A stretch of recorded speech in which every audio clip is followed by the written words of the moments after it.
দেশজুড়ে শিক্ষার্থী ও অভিভাবকদের জন্য এসেছে গুরুত্বপূর্ণ খবর। চলতি ফেব্রুয়ারি মাসেই দেশের সব শিক্ষা প্রতিষ্ঠানে ঘোষণা করা হয়েছে টানা ৫ দিনের ছুটি। শিক্ষা মন্ত্রণালয়ের সিদ্ধান্ত অনুযায়ী আগামী ১১ ফেব্রুয়ারি থেকে ১৫ ফেব্রুয়ারি পর্যন্ত দেশের সব শিক্ষা প্রতিষ্ঠানে শ্রেণীকক্ষের সব ধরনের একাডেমিক কার্যক্রম বন্ধ থাকবে। এই দীর্ঘ ছুটির মূল কারণ আসন্ন ত্রয়োদশ জাতীয় সংসদ নির্বাচনকে ঘিরে সরকার ইতোমধ্যে ১১ ও ১২ ফেব্রুয়ারি সারা দেশে সরকারি ছুটি ঘোষণা করেছে। ফলে ওই ২ দিন দেশের সব সরকারি ও বেসরকারি শিক্ষা প্রতিষ্ঠানে পাঠদান কার্যক্রম বন্ধ থাকবে।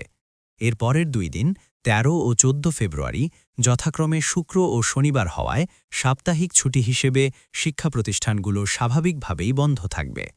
পাশাপাশি ছুটির ধারাবাহিকতায় ১৫ ফেব্রুয়ারি হিন্দু ধর্মাবলম্বীদের অন্যতম ধর্মীয় উৎসব শ্রী শ্রী শিবরাত্রি ব্রত উপলক্ষে দেশের সব শিক্ষা প্রতিষ্ঠানে সাধারণ ছুটি থাকবে। সব মিলিয়ে নির্বাচন ও ধর্মীয় ছুটির সমন্বয়ে শিক্ষা প্রতিষ্ঠানগুলোতে তৈরি হয়েছে টানা ৫ দিনের দীর্ঘ বিরতি।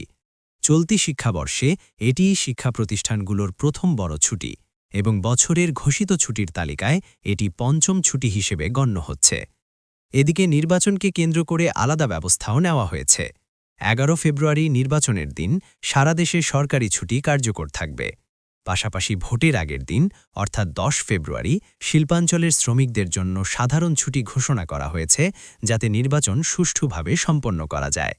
শিক্ষা মন্ত্রণালয় জানিয়েছে, নির্ধারিত ছুটি শেষে যথারীতি ১৬ ফেব্রুয়ারি থেকে দেশের সব শিক্ষা প্রতিষ্ঠানে পাঠদান কার্যক্রম আবারও শুরু হবে।